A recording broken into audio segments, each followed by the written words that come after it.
দেখো, বলো তো, গৌতম বুদ্ধের টিচারের নাম কি ছিল? গৌতম বুদ্ধের শিক্ষকের নাম কি ছিল? গৌতম বুদ্ধের শিক্ষকের জানো না? তাহলে এবার বলো তো, 1857 সালের মহাবিদ্রোহের সময় 1857 সালের মহাবিদ্রোহের সময় লখনৌ থেকে কে আমাদের লিড করেছিল? লখনৌ থেকে? আচ্ছা, এটা বলতে পারবে না? তো এবার নেক্সট কোশ্চেন এইটা বলো তো, যে আমাদের ভারতবর্ষের সেন্সাস মিনিস্টার, এই 15তম যে সেন্সাস হলো 2011-তে, সেই সেন্সাস মিনিস্টার কে ছিল? কিংবা বলো, আমাদের ভারতের জনগণনার জনক কাকে বলা হয়? জানো না? তাহলে এবার শোনো কি বলছি আমি ভালো করে। দেখো, তোমাদের সময় নষ্ট করা বা তোমাদের ওই দামি সময় নষ্ট করার কোনো ইচ্ছে আমার নেই, ঠিক আছে? তোমাদের হাইলি মানে তোমরা জানতে চেয়েছিলে যে জিকে থেকে কোনটা পড়বো, কোনখান থেকে জিকে কোশ্চেন আছে তোমাদের ডাব্লিউবিতে, কেপিতে, আরও ক্লার্কশিপে যেগুলো আসে, তোমাদের জিকে কোনখান থেকে আসবে, আর এইগুলো পড়লেই তোমরা, আমি বলবো যে 90% জিকে কমন পাবে, 90%। এটা আমি যে এমনি বলছি এরকম নয়, আমি যে কথাগুলো বলছি আর আমি যে সিলেবাসগুলো বলবো সেখান থেকে তোমরা মিলিয়ে দেখবে, ঠিক আছে? সেখান থেকে তোমরা মিলিয়ে দেখবে যে আমার কথাটা সত্যি কি না মিথ্যা, ঠিক আছে? তো আমি এখন বলবো, দেখো কোন কোন পার্টগুলো তোমরা পড়বে, তাহলে জিকেতে 90% কমন পাবে। আর তোমাকে এটুকু বলতে পারি, কেপিতে, ডাব্লিউবি কনস্টেবলে এরকম হাইলি মানে জিকে আসে না, এমনি নর্মাল কিছু জিকে আসে। তোমরা জানো যে আমরা ডেলি রাত্রিবেলাতে আমরা ডেলি 10টা 20 থেকে বা 10টা 30 থেকে আমরা লাইভ ক্লাস করি, আর আমরা এই সব বিষয়গুলো আমরা এখন যেগুলো বলবো এগুলো আমাদের একদম ঠোঁটস্থ হয়ে আছে। যারা যারা আমাদের লাইভ ক্লাসটা দেখে তাদের কাছে এই সব জিনিসগুলো ঠোঁটস্থ হয়ে আছে একদম, কারণ আমরা এই সব জিকে একদম ঠোঁটস্থ করে রাখি, ডেলি আমরা রিভাইজ করি। তো দেখো, বেশি কথা না বাড়িয়ে এবার দেখো আমি কোন কোন জিকের সিলেবাসগুলো বলছি, কোন কোনগুলো পড়লে তোমরা 90% জিকে ওখান থেকেই পাবে, ওখান থেকেই পাবে। তো দেখো, প্রথম হচ্ছে তোমাদের বৌদ্ধ ধর্ম, জৈন ধর্ম, জৈন ধর্ম, শিখ ধর্ম, এই তিনটে তোমাদেরকে ভালো করে একদম রপ্ত করতে হবে, ভালো করে রপ্ত করতে হবে। মানে বৌদ্ধ ধর্ম থেকে এরকম নয় যে আমি বৌদ্ধ ধর্ম দিয়ে কোশ্চেন করলাম, গৌতম বুদ্ধই শুধু পড়লাম আর কিছু বললাম না, যে প্রতিষ্ঠা করেছিল, কতগুলো বৌদ্ধ ধর্মের লোক ছিল কতগুলো, এগুলো আমি কিছুই জানি না, তাহলে কিন্তু হবে না। আমরা যা পড়বো সেটা কিন্তু যেন ওখান থেকে মানে যে রকমই কোশ্চেন দেখ, এই কোশ্চেন যেন সব যেন আমরা মানে করতে পারি। ওকে, দেখো ফার্স্ট কি বললাম, জৈন ধর্ম, বৌদ্ধ ধর্ম আর আমাদের জৈন ধর্ম। বেশ, দেখো নেক্সট আমাদের হচ্ছে মৌর্য বংশ। মৌর্য বংশটা আমাদের পুরোপুরি ভালো করে করে রাখতে হবে, কারণ মৌর্য বংশ থেকে চন্দ্রগুপ্ত মৌর্য, অশোক, এইসব সম্বন্ধে কিন্তু কোশ্চেন আসে। এরকম নয় যে তুমি শুধু শুধু মানে ওপর ওপর পড়লে, বারবার বলছি যে কোনো এক্সাম ক্লিয়ার করার জন্য ওপর ওপর পড়লে কিন্তু কিচ্ছু হবে না। তোমাকে তোমাকে মৌর্য বংশটা পুরোটা জানতে হবে, এবং আমাদের যেটা সবচেয়ে ভেরি মোস্ট ইম্পর্টেন্ট সেটা হচ্ছে দিল্লি সালতানাতটা, দিল্লি সাম্রাজ্যটা ভালো করে পড়তে হবে। কতগুলো সাম্রাজ্য এসেছিল, কে কার পরে এসেছিল, কোন সুলতান কি করেছিল, সেটা তোমাদেরকে ভালো করে রপ্ত করে রাখতে হবে। ওকে, এবার আমরা আসবো নেক্সট যে বিষয়, সেটা হচ্ছে আমাদের মডার্ন হিস্ট্রি থেকে। মডার্ন হিস্ট্রি আমরা কিছু কথা বলবো। মডার্ন হিস্ট্রি মানে আমাদের আধুনিক ভারত। আধুনিক ভারতের মধ্যে তোমরা পড়বে কে কোন নিউজ পেপার চালু করেছিল। ওকে, কে কোন নিউজ পেপার। নেক্সট হচ্ছে 1857 সালের মহাবিদ্রোহ। 1857 সালের মহাবিদ্রোহ সব রকম পড়তে হবে, সব রকম পড়তে হবে 1857 মহাবিদ্রোহ।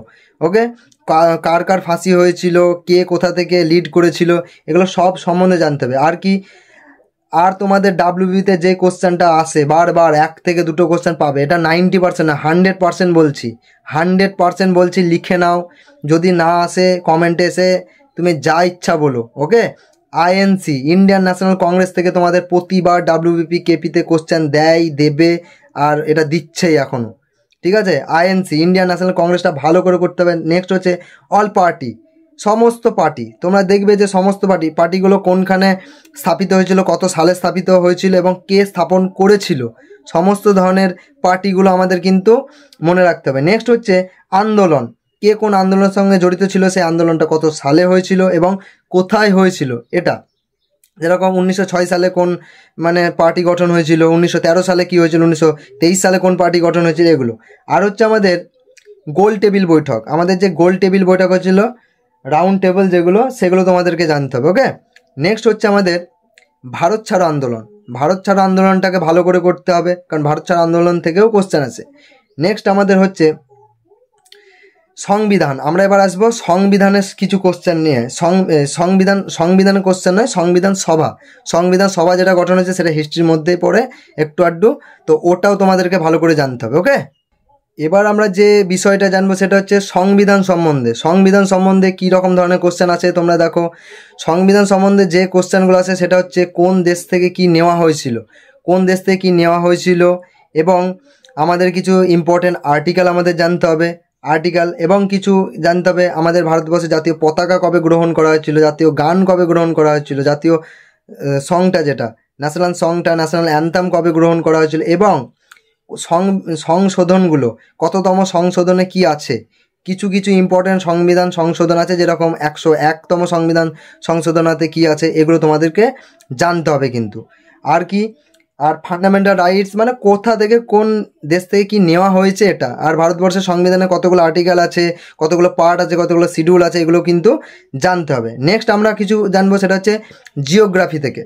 জিওগ্রাফি থেকে দাদা কি জানবো, দেখো জিওগ্রাফি থেকে কোশ্চেন আছে, কিন্তু সবচেয়ে বেশি প্রায়োরিটি থাকে হিস্ট্রিতে। ডাব্লিউবিতে কেপিতে তুমি যাই বলো, সবচেয়ে বেশি প্রায়োরিটি থাকে হিস্ট্রিতে। ওকে, এবার আমরা আসবো কিছু জিওগ্রাফি নিয়ে। জিওগ্রাফিতে সবচেয়ে মানে প্রথম যেটা সেটা হচ্ছে সোলার সিস্টেমটা। আমাদের যে সোলার সিস্টেম আছে, সোলার মানে আমাদের সৌরজগৎটা, আমাদের সৌরজগৎটা ভালো করে জানতে হবে, কোন গ্রহর কীরকম আচরণ, কোন গ্রহকে কি বলা হয় এগুলো। আর আমাদের কি বায়ুমণ্ডলটা ভালো করে জানতে হবে, কোন স্তরে কি হয় সেগুলো জানতে হবে। ওকে, ওই বায়ুমণ্ডলটা ভালো করে তোমাদের রপ্ত করতে। আর কি আছে, হ্রদ, আমাদের ভারতবর্ষের কোথায় কি হ্রদগুলো আছে, এবং ওয়াটারফল যেগুলো আছে না, ওয়াটারফল, গান্ধীসাগর ওয়াটারফল কোথায় আছে, ওটা কোন নদীতে আছে, এগুলো জানতে হবে। আর কি, ট্রাইব, ভূগোলের মধ্যে একটা ইম্পর্টেন্ট আছে সেটা হচ্ছে উপজাতি, উপজাতিগুলো কোথায় বসবাস করে, কোথায় থাকে। ওকে, নেক্সট হচ্ছে ভারতের নদ নদী, ভারতবর্ষের সবচেয়ে বড় নদী কি, এগুলো তো একদম বেসিক কোশ্চেন, মানে নদী সম্বন্ধে তোমাকে একটু জানতে হবে, কোন নদীকে কর্কট ক্রান্তি রেখা অতিক্রম করেছে, এইগুলো তোমাদের জানতে হবে। আর হচ্ছে পাহাড় ও বিভিন্ন পর্বত শৃঙ্গ, এখান থেকে কোশ্চেন আছে তোমাদের। কলকাতা পুলিশ আগের বারে এসেছিল, নীলগিরি পর্বতের সর্বোচ্চ শৃঙ্গ কি, দোদাবেটা, তোমরা জানো এটা। তো এই যে আমাদের পাহাড় পর্বতের সর্বোচ্চ শৃঙ্গ যেগুলো থাকে না, সেগুলো তোমাদেরকে জানতে হবে। আর কোন রাজ্যে কোন পাহাড় পর্বতগুলো আছে সেগুলো একটু তোমরা ধ্যান রাখবে, মানে পাহাড় পর্বত থেকে কোশ্চেন। নেক্সট হচ্ছে ন্যাশনাল পার্ক বা অভয়ারণ্য, আমাদের যে ন্যাশনাল পার্কগুলো আছে না সেগুলো কোন রাজ্যে আছে, কিন্তু সব নয়, কিছু ইম্পর্টেন্ট আছে, সেগুলো তোমাকে সব জানতে হবে না। 106টা আছে, 106টাই তো তোমাকে জানতে হবে না। আমাদের পশ্চিমবঙ্গে কতগুলো আছে, কোথায় আছে সেগুলো, সেখান থেকে কোশ্চেন আছে। নেক্সট হচ্ছে রিসার্চ সেন্টার, ভারতবর্ষের রিসার্চ সেন্টার কোথায় কি গবেষণা কেন্দ্র আছে সেগুলো তোমাকে জানতে হবে। ওকে, ন্যাশনাল ইন্টারন্যাশনাল দুটোই কিন্তু জানতে হবে। নেক্সট হচ্ছে নদীর পাড়ে অবস্থিত শহর, যেরকম গোমতী নদীর তীরে কোন শহর আছে, মুসি নদীর তীরে কোন শহর আছে, হুগলি নদীর তীরে কোন, গঙ্গা নদীর তীরে কিছু কিছু শহর আছে, ওগুলো তোমাদেরকে জানতে হবে।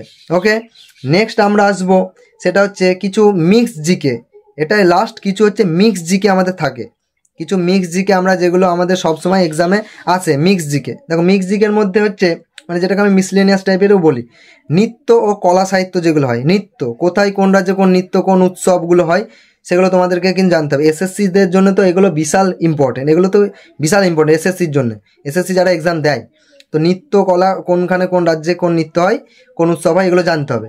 যেরকম আর একটা নেক্সট হচ্ছে book and authors, very most important, কারণ এগুলো এক্সামে বার আসে, বুকস অ্যান্ড অথার বার এক্সামে আসে। নেক্সট হচ্ছে ডেট অ্যান্ড ডেজ, মানে কোন তারিখে কি হয়েছিল, কিছু কিছু ইম্পর্টেন্ট তারিখ বা ডেট আছে যেগুলো থেকে আমাদের কোশ্চেন এক্সামিনাররা সেট করে। ওকে, যেরকম আমি বলতে পারি 4 জানুয়ারি কী হয়, 15 জানুয়ারি কী হয়, 25 জানুয়ারি কী হয়, 30 জানুয়ারি কী হয়, মানে জানুয়ারি ফেব্রুয়ারি মার্চ এরকম ডিসেম্বর পর্যন্ত কিছু কিছু ইম্পর্টেন্ট ডেট আছে আমাদের, যেগুলো আমাদেরকে জানতে হবে। নেক্সট হচ্ছে প্রাইজ, কোন ক্ষেত্রে কোন প্রাইজ দেওয়া হয় এবং তার অ্যামাউন্ট মানি, টাকাটা কত, তার সঙ্গে কত টাকা দেওয়া হয় সেটাও আমাদের কিন্তু জানতে হবে। ওকে, নেক্সট হচ্ছে ওয়ার্ল্ড হেরিটেজ সাইট, আমাদের ভারতবর্ষে কতগুলো ওয়ার্ল্ড হেরিটেজ সাইট আছে, প্রথম কোনটা লাস্ট কোনটা, মানে এই ওয়ার্ল্ড হেরিটেজ সাইটগুলো তোমাদেরকে একটু ধ্যান রাখতে হবে। তারপর হচ্ছে first in world and India, ভারতবর্ষে প্রথম এবং গোটা বিশ্বের মধ্যে কিছু কিছু জিনিস আছে যেগুলো প্রথমগুলো আমাকে জানতে হবে। যেরকম ভারতবর্ষের প্রথমগুলো তোমাকে জানতে হবে, যেরকম যদি বলি ভারতবর্ষের প্রথম, এটা মহিলার পুরুষ উভয় জানতে হবে। ভারতবর্ষের প্রথম মহিলা লোকসভা স্পিকার কে ছিল, তুমি বলবে যে দেবিকা রানী না, মীরা কুমারী ছিল। তো এগুলো তোমাদেরকে জানতে হবে। ওকে, নেক্সট হচ্ছে নেক্সট অ্যান্ড লাস্ট ভারতবর্ষে বড় মানে বৃহত্তম, উচ্চতম, দীর্ঘতম, এগুলো সব তোমাদেরকে জানতে হবে, এগুলো সব তোমাদেরকে জানতে হবে। তো এই ছিল আমাদের জিকের কিছু ইম্পর্টেন্ট চ্যাপ্টার, যেগুলো তোমাদের এক্সামে বারবার আসে। আর এখান থেকেই কোশ্চেন, তোমাকে আমি বলতে পারি 90% কোশ্চেন, এই যে কটা আমি তোমাকে সিলেবাস বললাম এখান থেকেই কোশ্চেন আসবে। যদি না আসে, আমি তো বললাম আমার কমান্ড খোলা আছে তোমাদের। আমি বারবার বলছি, তোমাদের সময় নষ্ট করার আমার কোনো উদ্দেশ্য নেই। তোমাদের উদ্দেশ্য তোমরা যাতে পাস করো ঠিকঠাক, যাতে গাইডেন্স পেয়ে ঠিকঠাক পড়ে যাতে পাস করো। আমিও এই সবগুলো পড়েছি, আমিও পাস করেছি, ঠিক আছে? তো তোমরাও পড়ো, তোমরাও পাস করবে, কোনো মানে চাপের নেই। আর বারবার বলছি, পড়লে একদম গোটা জিনিসটাকে একদম ভালো করে কভারেজ করে পড়তে হবে, ওকে? তো ভিডিওটা ভালো লাগলে লাইক, কমেন্ট, শেয়ার, সাবস্ক্রাইব করে দিও। আমি জানি তোমরা করে দাও। ওকে, থ্যাংক ইউ।